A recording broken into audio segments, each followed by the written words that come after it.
நண்பர்களே வணக்கம். நம்ம பற்பல வகையான உணவுகளை அன்றாடம் உட்கொள்கிறோம்.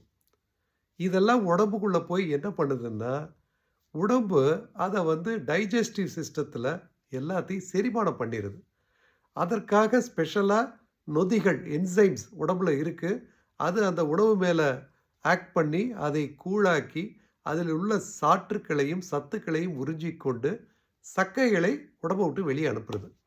இது ஒழுங்கா நடந்தா தான் உடல் ஆரோக்கியமா இருக்க முடியும். மனுஷன் வயிறு லேசா இருக்கும். அவன் சந்தோஷமா இருக்க முடியும்.